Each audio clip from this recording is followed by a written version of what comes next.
All right, good morning, everybody. We've got a patient coming in here about 60 young years old and atrophic arch, completely atrophic arch. I have taken the liberty of doing model surgery already because we want to have an excellent result. So you can see we come in here and we drill out the pterygoids. We're going to do both pterygoids. I've already taken a look at 3 palatal approach areas, one there in the center. Okay, we've got that palatal approach. I've taken a look at 2 palatal approaches to the M point as well. Let's see if we can see this as well. Okay, see that there? And I've done it on the other side. Plus, there's it on the other side, the palatal approach M point. Plus, I've taken a look at our posterior inferior here and our quad zygoma anterior superior locations as well. So we've all got that brain guided AI ready to go, and we're going to meet her in the operatory. Stakes are high, always high, because everybody is special and individual, and we need a perfect result on everybody. So there is no reason not to practice this. Plus, this patient was referred by, was denied care by 2 specialty offices and then referred over here by the general practitioner. So we have to have a good result. We're going to get rid of this denture today. Let's go do it.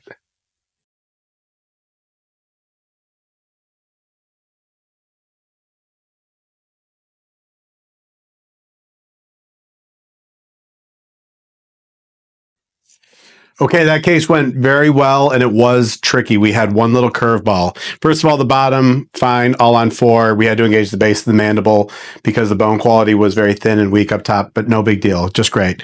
Top, we got our pterygoids in place, both of our pterygoids. I got 2 crisscross V-shaped implants into the nasal crest right here, and they were both at I think 60 newtons. I think one was 45, one was 60 newtons. Palatal approach, very good. That saved us from having to do a quad zygoma, which was a good thing because there really wasn't much zygoma here and to begin with. On the patient's right side, that went very, very well. This is standard textbook inferior superior zygo right there. We did have some problems on the left side, and we did have to go back in, but it was not very stable here.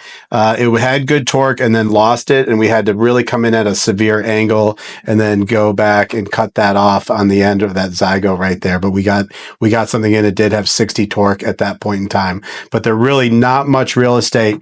We tried to preserve in case we do need a future implant in a very small zygomatic arch. We were able, look how big that is, real small right there, but also very, very thin, you can see. So doesn't always turn out exactly like you want, but we were able to get a zygo on both sides. Yeah, just simply follow that Patsy protocol, pterygoid anterior, and then zygos. And sometimes you get a little curveball and you have to know how to read and react to it.